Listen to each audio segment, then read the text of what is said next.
In February 1945, as the Eastern Front collapsed and the Red Army advanced toward Königsberg, Allied intercepts began to record the faint hum of German naval traffic using an unknown encryption key. The British called it glass cipher. Buried within those transmissions was reference to something known only as Operation Glass Veil. It appeared to involve a convoy leaving the ruins of East Prussia, bound for the Baltic Sea under heavy SS escort. The last transmission, cut mid-sentence, described cargo classified under B4 priority. For 50 years, both NATO and the Soviets denied the existence of any such operation. Then, in 1996, fragments of a sealed steel container were dredged from the Gulf of Finland. Inside was a corroded metal plate engraved with a swastika and a single word, Glasvorhang. Chapter 1. Operation Glass Veil, the Baltic Files. By the winter of 1945, the city of Königsberg had become a graveyard. Soviet artillery hammered the medieval streets into ash, while the Wehrmacht's Fourth Army disintegrated around the outskirts. Amid that chaos, intelligence intercepts from the British WWII service picked up unusual radio chatter from remnants of the Kriegsmarine operating near Pillau. The frequency was new, narrowband, and used in short bursts, encrypted under what Bletchley analysts later termed the veil pattern. It was linked to a single codename, Glasvorhang, literally glass curtain. The operators were not ordinary naval units, but a detachment of Schutzstaffel personnel, reportedly under the technical supervision of Standartenführer Emil Weiss, a logistics officer attached to the Ahnenerbe Institute. His name appears once in surviving war diaries of the 24th Panzer Regiment before disappearing completely in February 1945. A convoy was assembled under blackout conditions in the Pillau port. 2 trawlers, 1 minesweeper, and an unidentified cargo ship, possibly requisitioned from civilian service, made up the flotilla. The manifest was blank except for the cargo designation B4, which Allied codebreakers never deciphered. At 02:17 hours on March 6th, radio logs confirm the convoy left harbour heading northwest. Soviet coastal artillery reported explosions 2 hours later, but no wreckage was found. When the Red Army finally occupied Pillau, the docks were empty except for a single torn signal flag and a burned personnel ledger.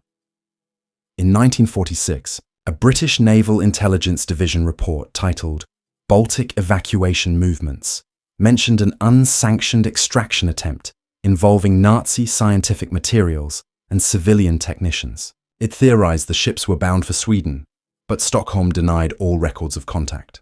The case was archived and forgotten until 1952, when a Soviet salvage team operating under NKVD supervision drowned while attempting a classified dive in the Gulf of Finland. The official cause was equipment failure, though internal KGB memoranda later revealed the divers reported metallic containers emitting heat signatures beneath layers of silt. Only one diver's body was recovered. His Geiger counter fused into the on position. Decades later, in 1978, the British National Archives received a restricted memorandum titled File GL 745, Operation Glass Veil, Preliminary Assessment. It originated from the Defense Intelligence Staff, referencing recovered microfilm from a defector in East Berlin. The films depicted cargo stencils bearing the same BIV, marking the serial number of a former Luftwaffe research unit known as Erprobungskommando 100. This unit had experimented with infrared guidance systems for anti-aircraft missiles in Peenemünde before relocating to Königsberg in later 1944.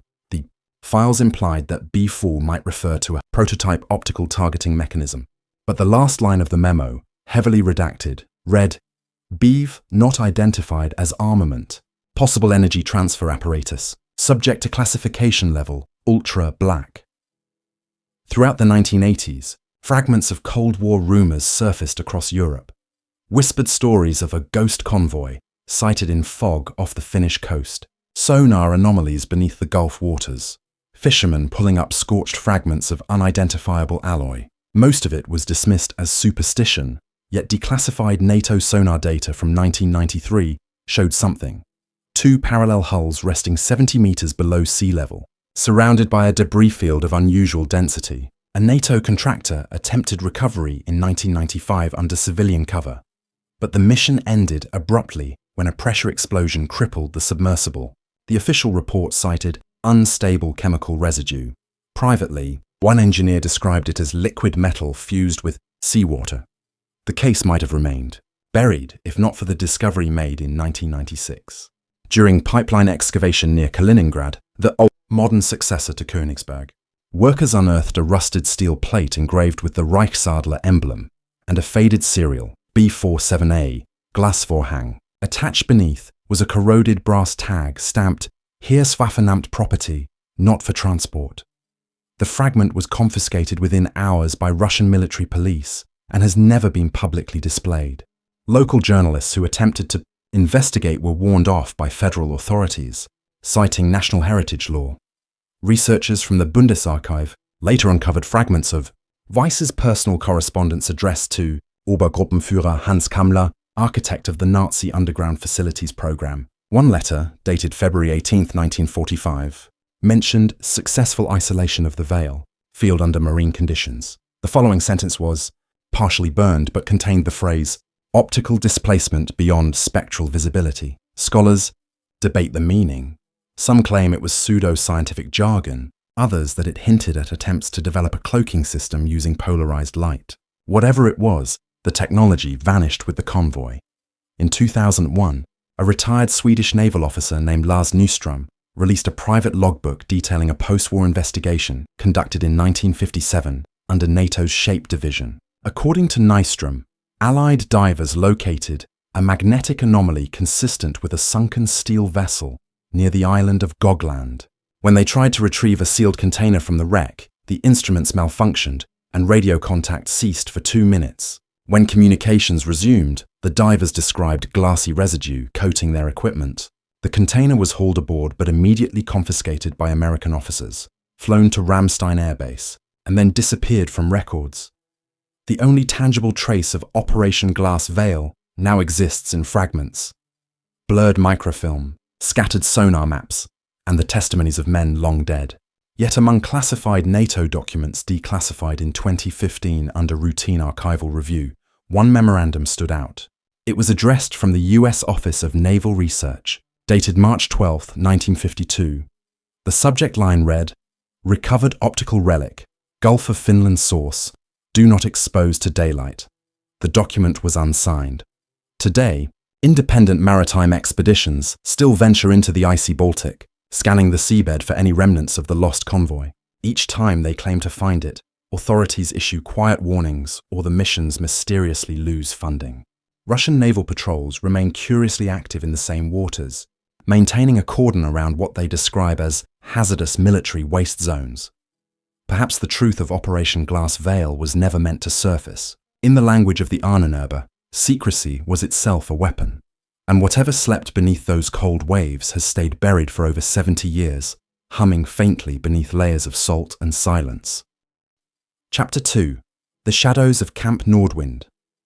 When Allied forces launched Operation Nordwind in January 1945, the Vosges forests became a labyrinth of shattered trees, frozen streams, and retreating German divisions. Officially, the Nordwind offensive was a desperate counterattack, meant to stall the American 7th Army and buy time for the Reich. But within those same forests, far from the front lines, a separate installation operated under SS jurisdiction. It was not on any tactical map, nor did it appear in Wehrmacht engineering records. The first hint of its existence surfaced in 1949, when an American counterintelligence officer named Major Henry L. Mathers filed a report titled Unregistered Military Sites, Lorraine Sector. In it, he described second-hand accounts of an SS bunker, where Allied prisoners were taken and never seen again. The coordinates he listed, 48-57N, 7-23E, matched the later discovery site of KZNW-47. By the time French gendarmes rediscovered the structure in 1972, nature had reclaimed much of the mountain slope. Inside, they found 12 chambers, each bearing signs of deliberate destruction. Metal tables had been welded to the floor, control panels stripped of copper, and walls coated with a tar-like substance that reacted under ultraviolet light. In one of the innermost rooms lay a set of reels labelled Versuchsreihe 4. The film, decayed almost beyond recovery, showed brief images. Uniformed personnel working around what appeared to be a massive artillery control mechanism. The same machine was later identified as part of a V3 long-range gun guidance system. Curiously, fragments of American-manufactured wiring, dated 1946, were fused into the equipment, suggesting someone had re-entered the site after the war. The French military sealed the area and classified the find. Within weeks, all documentation was transferred to Paris under the label Dossier 14 Nordwind. But information has a way of leaking. In the late 1970s, two independent researchers, Colonel Paul Duret and historian Claudine Marceau, began investigating the connection between the site and missing personnel from the 36th Infantry Division. Their private inquiries uncovered a chain of post-war files from the Direction de la Surveillance du Territoire, DST, referencing Project Echoes, a joint Anglo-French investigation into unexplained radioactivity emanating from the Vosges forest in 1951. Those transmissions, at a low frequency range of 6.4 kHz, had been detected by NATO radar stations as rhythmic pulses repeating every 12 hours. Engineers described them as mechanical heartbeats. The signals ceased after 3 weeks, coinciding with a lightning strike near the Nordwind ruins. In 1982, both Duret and Marceau were killed in what the press described as a double vehicular accident near Strasbourg. The DST report on their deaths remains classified, but a surviving note from Marceau's files quoted an unnamed ministry source. The camp was not logistical, it was experimental. They were testing coherence phenomena using artillery optics. Her colleagues later claimed she was referring to a rumored SS program attempting to synchronize sound and light for precision targeting, a technology decades ahead of its time. Local residents tell darker tales. In interviews conducted by a regional newspaper in 1985, elderly villagers recalled strange convoys arriving in the forest at night during the war. Black trucks covered in tarps, escorted by SS soldiers wearing no insignia. They heard screams, metallic echoes, and once, a blinding flash that turned snow to steam. When the Germans retreated, they blew the entrance shut and shot any local who approached. After the war, the French army established a perimeter around the site, officially citing unexploded ordnance as the reason. No maps showed what lay beneath. In 1993, declassified CIA documents surfaced under the Freedom of Information Act. Among them was a memorandum dated June 2, 1954, from Station Paris to Langley headquarters. The subject line read, Nordwind Echoes, Request for Technical Evaluation. The memo enclosed partial transcripts of intercepted French communications mentioning anomalous magnetic fields within sealed German structure. Attached was a blurry photograph of a bunker entrance surrounded by snow. The final paragraph of the memo remains redacted except for one sentence. Joint British Liaison recommends immediate termination of on-site research. Cause, residual field activation risk. A year later, during the NATO restructuring of intelligence archives, the Nordwind files were quietly removed from circulation. The French Ministry of Defense declared the area a restricted biological zone, claiming soil contamination. However, civilian satellite images from 2004 revealed faint heat blooms during the winter months, consistent with underground power activity. No official explanation was offered. One surviving eyewitness, former Gendarmerie Sergeant Michel Renard, gave a confidential interview in 2008 before his death. He recalled being part of the original 1972 inspection team. We went in expecting an ammunition dump, he said, but what we found looked like a laboratory built inside a bunker. The walls were lined with mirrors, hundreds of small glass panels angled toward a single point, and in that point was nothing, just black air, like a hole. When we shined a flashlight, it didn't reflect, it disappeared. His testimony, dismissed as delusional by French officials, was later referenced in a classified NATO study on optical field anomalies. Today, the exact location of Camp Nordwind has been erased from public maps. The last known survey data from 2011 shows a forest restoration area under environmental protection. Yet hikers occasionally report strange humming beneath the ground, most often on cold January nights.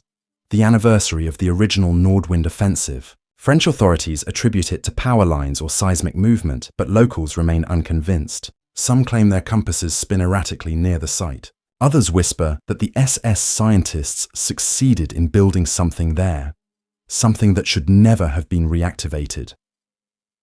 The legend of Camp Nordwind survives, not because of what is known, but because of what has been meticulously hidden. Each recovered file is half burned, each witness discredited, each official explanation inconsistent. It exists in the shadow between history and erasure, a reminder that the war's strangest experiments did not always end with surrender. Somewhere beneath the moss-covered hills of the Volga, an old machine still hums quietly in the dark, waiting for the signal that was silenced 80 years ago. Chapter 3: The Argus Directive. Lost Submarine Channel. In the final weeks of the Reich, the ports of northern Norway became the last arteries of Nazi escape. The Kriegsmarine, battered and broken, still maintained secret resupply stations hidden in the fjords around Trondheim. It was from one of these that U-977, the infamous submarine that would later surrender in Argentina, departed on May 2, 1945. Officially, the crew fled to South America to avoid capture, but a recently unearthed fragment from the Flensburg Naval Archives revealed something else. The existence of a sister vessel, designated U-977B Home, assigned under a top-secret directive labelled Argus. The order bore the personal authorization of Admiral Dönitz, yet his post-war testimony never mentioned it. British codebreakers at Bletchley Park recorded a curious series of encrypted messages between late April and early May 1945. Short transmissions, each containing coordinates in the North Atlantic, and the phrase, Eisgarten operational. The meaning eluded Allied analysts, but Soviet intelligence took special interest. According to a declassified NKVD dispatch dated September 1945, agents in Murmansk reported German naval personnel evacuating research materials from Trondheim under convoy of submarines. Destination unregistered. The NKVD believed it to be an escape route for SS scientists connected to the Reich's weapons division. What they did not know, or perhaps chose not to record, was that one of the vessels was missing from every manifest, its crew unaccounted for, its purpose obscured. The first tangible evidence of U-977B emerged in 1951 during an interrogation of former U-boat engineer Karl-Heinz Böhmer, detained in Bremen. He described a classified project known among the crew as Der Blick des Argus, the Eye of Argus. The submarine, he claimed, was modified to carry cylindrical steel containers loaded with non-biological assets. The phrase puzzled interrogators until he added, they were cold, humming things, powered even when disconnected. Böhmer later retracted his statement, insisting he had been coerced, but his testimony resurfaced in a 1960 British Admiralty file under the heading Recovered Vessels, Arctic Sector. It included sketches of what appeared to be a magnetic containment system running along the submarine's keel. In 1968, Chilean fishermen reported hauling a piece of corroded metal cable engraved with the characters 97B12. The Chilean Navy dispatched a small salvage crew under Commander Ernesto Vidal. Divers located a partially buried hull resting on the seafloor near Isla Tenglo, consistent with the dimensions of a Type 1C-40 U-boat. Vidal's report, never released to the public, described the conning tower as sheared off and the hatch sealed with lead. Inside the wreck, divers found crates marked Reichspostforschungsstelle, a scientific branch of the German Postal Service known to have collaborated on radar and signal research. The contents were unrecognizable. Twisted coils and glass tubes fused into solid masses. Radiation tests forced the team to abandon the site. The Argentine Navy, alerted through back channels, took over the operation within weeks. An official joint recovery was announced, but within days, the project was reclassified. All data, equipment, and samples were flown to Buenos Aires, then reportedly transferred to a US Air Force facility in Panama. The Chilean government received no further updates. The ship logs from Vidal's expedition disappeared during a 1971 fire at the Valparaiso Naval Archives, an accident that consumed only the wing containing those specific records. The CIA's Southern Hemisphere Surveillance Review, 1972, referenced covert maritime interest by NATO allies in possible residual German weapons technology. Embedded within the report was a single photograph, a submarine's rusted prow, bearing the faint number 977B. Analysts later connected the Argus Directive to post-war US Navy programs studying advanced sonar stealth materials. A technical memo from 1953, declassified only in 2005, discussed the recovery of a non-ferrous lattice material of unknown composition, sourced via Southern Atlantic acquisition. The The memo's closing line was chilling. Field tests indicate optical reduction at deep-sea pressure. Possible cloaking application.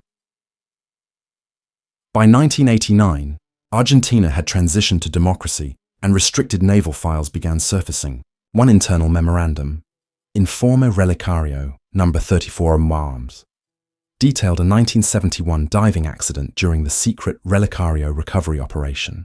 According to the report, divers experienced hallucinations, erratic pulse rates, and severe disorientation near the wreck's aft section. The team's physician noted electromagnetic anomalies interfering with their heart monitors. When one of the crates was lifted to the surface, its casing ruptured, releasing a vapor that corroded equipment instantly. 2 men died within hours from unexplained internal bleeding. The incident was classified as industrial contamination, and the vessel's coordinates were erased from maps. Years later, Soviet naval archives, opened briefly during the Yeltsin era, contained a peculiar entry in the 1946 Northern Fleet operations log. It mentioned a foreign submarine of unknown registry observed off the coast of Tierra del Fuego transmitting on 27 MHz. The contact was never confirmed, but radar records indicated a faint echo moving at implausible speed before vanishing. The log was signed by Captain Second Rank Sergei Voronin, who added in handwriting, same frequency as intercepted Argus transmission, May 45. His personal notes, discovered in 1993, speculate the submarine carried experimental communications equipment designed to transmit through polar ice, a system that used the planet's own magnetic field as carrier. Modern oceanographic surveys occasionally pick up untraceable sonar reflections along the submarine channels south of Patagonia. Argentine naval officers privately refer to them as the Whispers. In 1998, a classified British maritime research project, Project Harrow, deployed submersibles in the region to study these anomalies. The final report, declassified in part, mentions discovering an object resembling a naval hull coated in a transparent shell, impervious to sonar return. The researchers were instructed to cease all dives immediately, when one of them, Dr. Michael Paris, later spoke to a BBC journalist. He described the sensation of approaching the wreck. It wasn't there, and then it was. Like a reflection you can step into. The Argus Directive remains one of the most elusive episodes of the war's aftermath. No official record of U-977B exists in Kriegsmarine files, yet every decade another fragment emerges, an intercepted transmission, a sonar echo, a piece of alloy that modern metallurgy cannot replicate. Some believe the directive involved evacuating technology meant to ensure the Reich's survival through other means. Invisibility, communication through the Earth's magnetic core, or even energy transmission beyond conventional radio. Others dismiss it as myth-making born of Cold War paranoia. But the last line of the sole surviving Argus Directive order, preserved in the British Admiralty's classified annex, offers one final clue. Beneath the typed mission details is a handwritten note, possibly by Dönitz himself. It reads, "Ice garden complete. Cargo shall not surface. The sea remembers."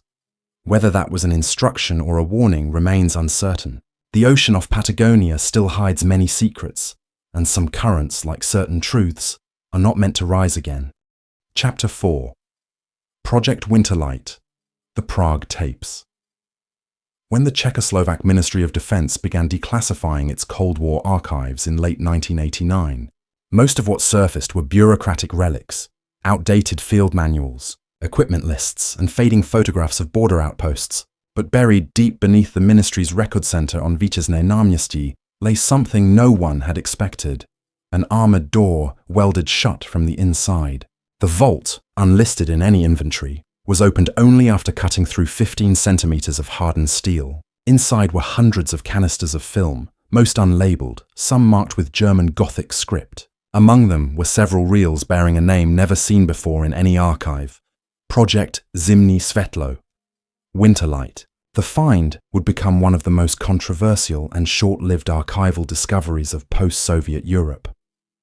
The archivist's notes described the air inside the vault as dry and sterile, as if preserved deliberately. The film was stored alongside typewritten folders labeled Geheime Reichssache, Top Secret Reich Matter, each stamped with a double seal, one Nazi, one Soviet. That anomaly drew immediate attention from Western intelligence observers stationed in Prague. Within weeks, NATO liaison officers were dispatched under the guise of document preservation consultants.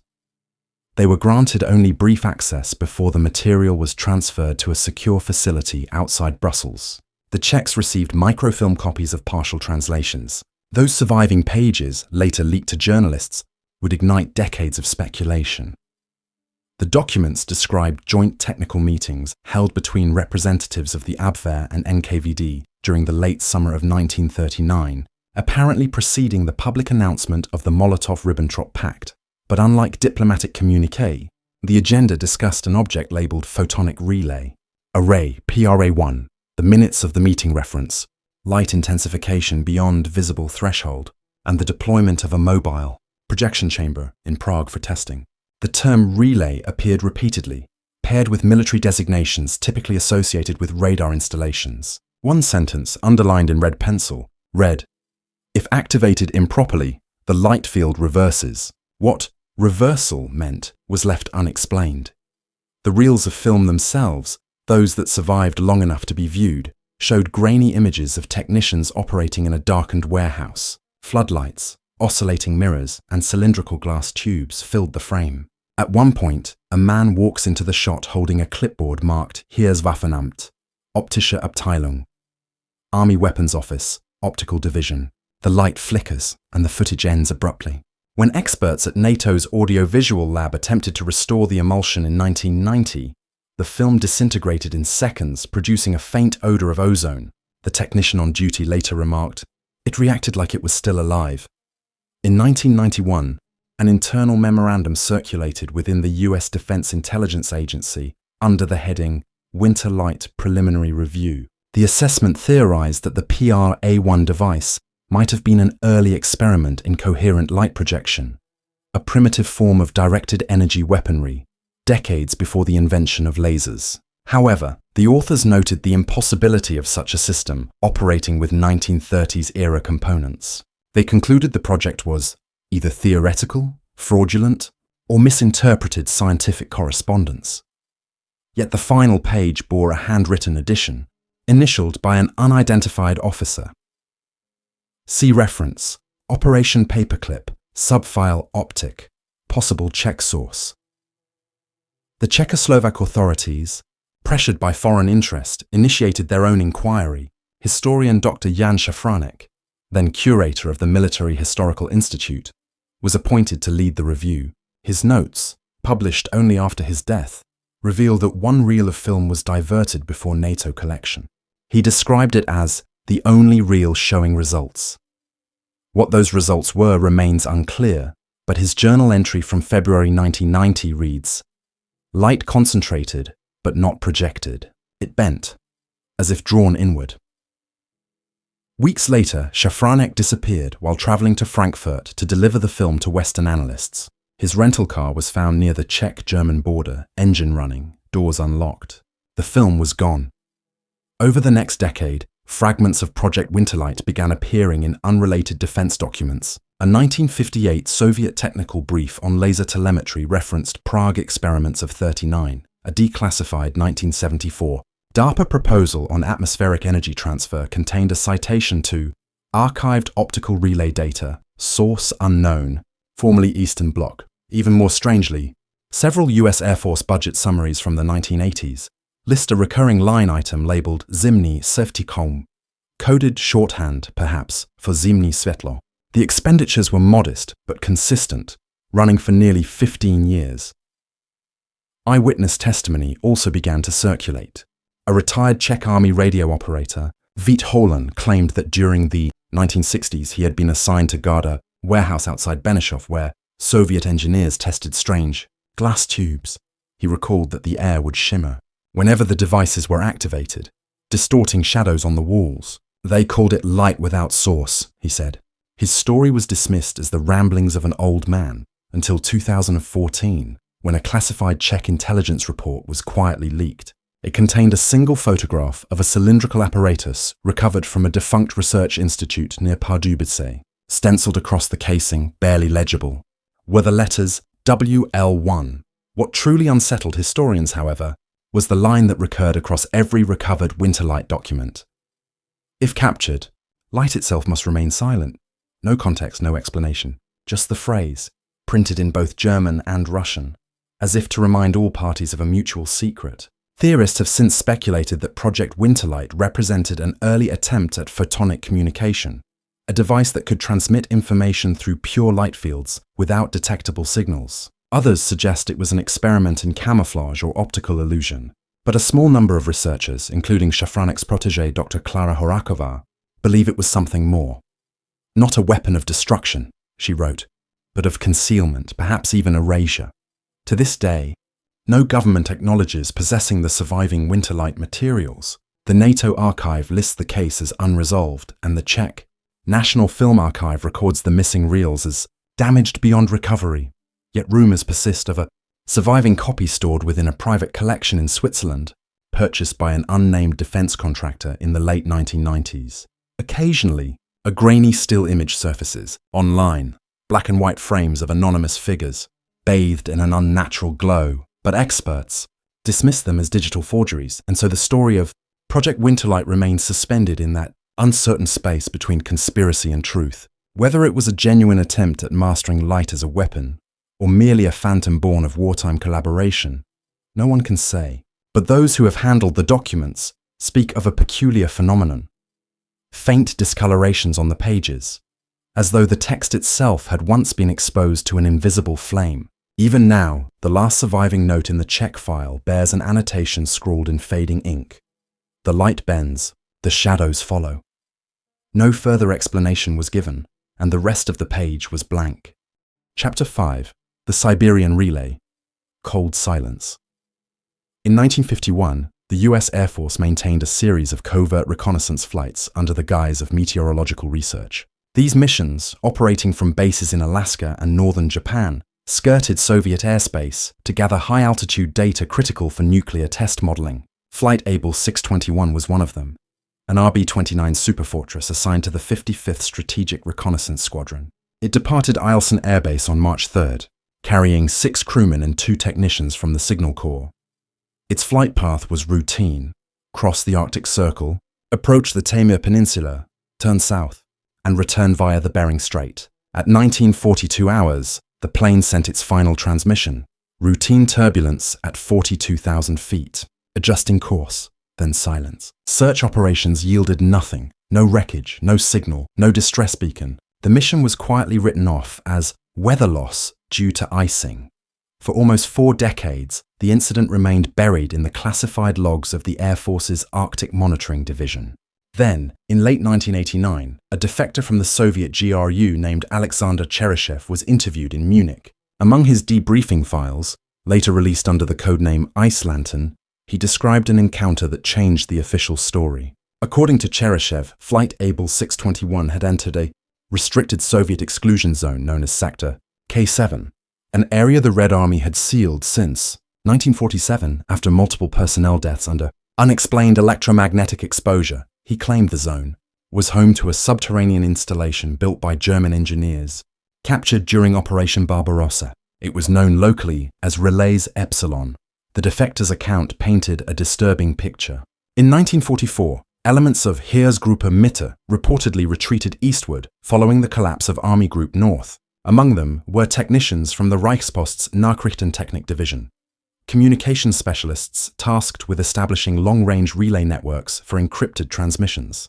Cheryshev alleged that one such group was diverted north under SS supervision to construct an autonomous listening relay in the Siberian tundra. Its power source was unknown, but Soviet recovery teams in 1946 reportedly detected persistent electromagnetic activity emanating from beneath the permafrost. When GRU engineers excavated the site, they discovered a circular structure of concrete and steel, inscribed with both German and Cyrillic numerals. Inside, banks of vacuum tubes glowed faintly, though no external power cables were present.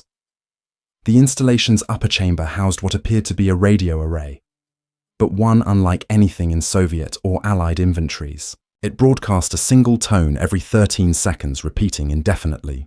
Soviet technicians attempted to deactivate it, but the system reacted violently. Nearby compasses reversed polarity, and 3 men collapsed with severe neural convulsions. The site was sealed under direct orders from Beria. Officially, it became a classified radiological hazard zone. Unofficially, it was forgotten until 1951, when Flight Able 621 passed directly overhead. Cheryshev's testimony aligned with fragments of intercepted Soviet logs recovered decades later. One document titled Incident Report Polar Signal Anomaly, dated March 4, 1951, recorded a foreign aircraft entering magnetic field disturbance, altitude 13,000 meters. The final entry read, transient burst detected on relay frequency. Object lost. It was signed by Major V. Orlov of the 12th Signal Regiment, Norilsk Division. The Soviets later claimed the burst was auroral interference, but the file was quietly reclassified after the defectors' revelations. Western intelligence analysts re-examined the region using post-Cold War satellite data. What they found was a circular depression near 69 Tandegrain, 88 degree, precisely where Cheryshev claimed the relay was buried. The surrounding soil was vitrified, consistent with exposure to intense heat or radiation. Yet seismic readings suggested metallic structures still lay below, partially intact. In 1992, a joint American-Russian research team under the scientific exchange program Arctic Echo was granted limited access to the area. They reported magnetic interference so strong that equipment failed within minutes. Photographs of the site showed twisted steel beams and melted glass surfaces. But one image stands out, a rusted plaque bearing the words Heeresgruppe Mitte, Relais Epsilon. Among the few recovered artifacts was a blackened metal cylinder the size of a briefcase, engraved with Reichsadler insignia. Inside, researchers found crystalline fragments fused to copper coils. Radiation analysis revealed isotopic traces inconsistent with any known wartime material. A memo from the Russian Academy of Sciences, later leaked, speculated the relay used piezoelectric resonance derived from polar geomagnetic stress, a technology theoretically capable of self-sustaining energy transmission. The report concluded, system likely designed to survive loss of command network, possible autonomous intelligence response mechanism. In other words, it was built to listen and perhaps to react. Not long after the excavation, the research team experienced equipment malfunctions identical to those described in Soviet archives. Communications blacked out and GPS signals reversed coordinates for several minutes. When contact was restored, radiation detectors spiked inexplicably.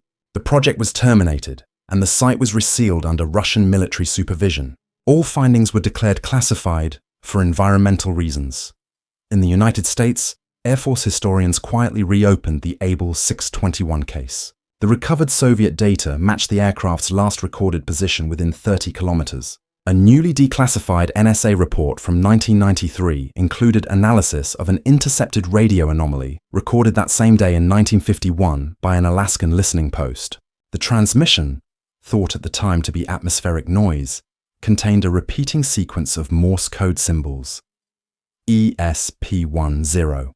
It repeated 37 times before stopping abruptly. Analysts later realized ESP10 matched an internal German frequency designation listed in wartime signal manuals as experimental signal path 10, Epsilon.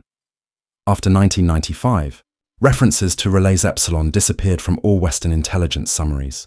Russian authorities officially declared the Norilsk region a restricted industrial contamination zone, citing post-war chemical dumping. Satellite imagery, however, shows periodic excavation patterns and temporary structures appearing on the site every few years, always during the Arctic winter, when daylight is shortest. No official statements have ever acknowledged these activities. Today, only fragments remain of the relay's history, a few grainy photographs, Soviet after-action reports, and the whispered accounts of researchers who claim to have felt the hum beneath the ice. One of them, a geophysicist named Sergei Malinov, reportedly told a colleague before vanishing in 2002, "It still calls, but not for us." His disappearance was never investigated. The prevailing theory among military historians is that Relays Epsilon functioned as an automated long-range communication node, designed by desperate engineers to keep the Reich's networks alive after its defeat. Others suggest something stranger, that it was an attempt to transmit through the Earth's magnetic core itself, using natural frequencies as carriers. Whatever its true purpose, one fact remains. The signal ceased only once, on March 3, 1951. The night Flight Able 621 vanished. It restarted exactly 40 years later, briefly detected by Norwegian seismic monitors on the same frequency, before fading again into static. Somewhere beneath the Siberian permafrost, the machine that waited for a war that never came still sleeps, its final message looping endlessly into the polar dark. Whether it listens or calls, no one knows. When the Soviet Union collapsed, fragments of the relay resurfaced in obscure procurement ledgers and declassified satellite telemetry logs, but nothing conclusive. Then, in 2015, a Norwegian research buoy near Franz Josef Land picked up a weak, continuous signal pulsing at the exact interval described in the 1951 reports, 13 seconds. Analysts dismissed it as glacial interference. Yet, 2 nights later, an American surveillance satellite over the Taimyr region recorded a transient electromagnetic flare, a perfect echo of the same frequency, originating precisely where Relais Epsilon was said to be buried. And then, silence once more. The Arctic remains mute, but those who have studied the files believe something still listens beneath that frozen horizon, patient and waiting. The last line of the recovered GRU field note reads simply, "Relay operational," awaiting command.